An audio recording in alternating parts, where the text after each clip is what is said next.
we're going to transition into. I got this. Well, no worry.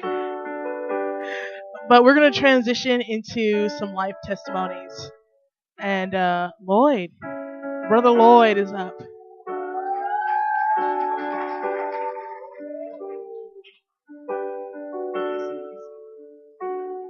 Easy, easy. I'll try to make it entertaining.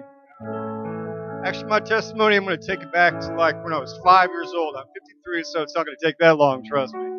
Okay, I was attending church in Midwest City, Oklahoma, and I'll never forget this. I was given a little bitty book, hard vinyl, called the New Testament. And in it was this story about a man named Jesus and his father, who was God. And that's what I learned, who Jesus is and who God is. Now, I was when I was 5 years old. They made that major first impression. The seed was planted.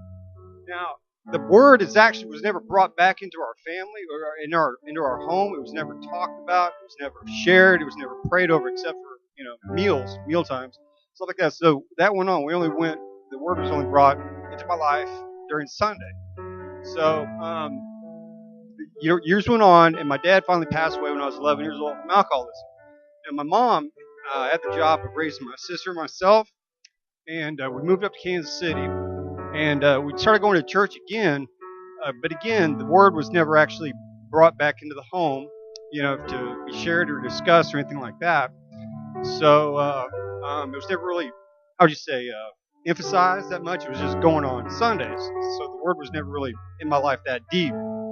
So I was not your typical, how would you say, teenager. I was a radical teenager. I was the one who was always going to go out and do whatever he wanted to do as long as he wanted to do it and get away with it. Thought I could. So that led, of course, to a whole lot of trouble with the crime, with the law and stuff like that. That brought that in. And I'm going to flash forward a little bit. It's about the year, I'd say 2000, because I'm not going to go into all the details. Like I said, that covers a lot of years of me running on my will. About the year 2000, a lot of things started happening in my life that really started my decline. By this time I was in Houston, that's in Texas, still in Texas, and a whole lot of decline started coming with me. But I was always thought I was going to run on my own will, never calling on the Lord for help. So with that decline, I always thought I could bounce back. As long as I kept trying on my own, that I would always bounce back. That I would always find a way to get back up. Well, it started a slow decline. It took about 10 years. And my mom passed away finally in 2006. I got evicted from my apartment in 2007, and that's when I was forced to go to the streets because here's Lloyd still running on self-will, still thinking I could do it all on my own. That I was, I lived in shelters, slept under bridges, going from, I know about outreach centers. I knew where everyone when Houston was, and that existed for about 6 years. Well, I was volunteering to work at an outreach center in Houston called Crossroads. And a lady that lives here in Redding was a director of that place. And she came to Glad Tidings and met up with Pastor Brian Bolt, who's the founder of City Reach Church. And she brought the message back to Houston and gave it to me. And she said, there's a men's home in Pittsburgh that you might be interested in, might, help you out a little bit. So by this time, Lloyd was done. I was out. I had ran out of the end of me. And because that seed was planted when I was 5 years old, I'll never forget this. I was laying underneath this bridge, and I said, God, I know you're there. And I didn't put any conditions on this prayer. I said, just please help me. And it was either that day or the very next day I went in to go to work, and that's when Carolyn, the lady I was talking about, told me about the program, and there was my answer.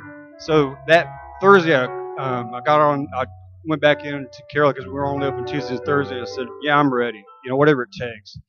She goes, okay. I got on the bus Friday. Saturday was just January 20th last year. I came to City Reach Church in Pittsburgh. Been here ever since. And it's really amazing because, I didn't put any conditions on that prayer at that time. I just reached out for help. I said, God, I knew you were there. Because all the times previous in my life, I was always like, I had two kinds of prayers. I said, God, don't let this happen to me. If you don't let this happen to me, I'll do this and this and this. Or God, if you just get me out of this, I'll do this and this and this. That was conditional, right? His love has been unconditional for me. So I kept that, and the things that whenever the combination about being thankful for all the things I'm thankful for, I was thinking about this, and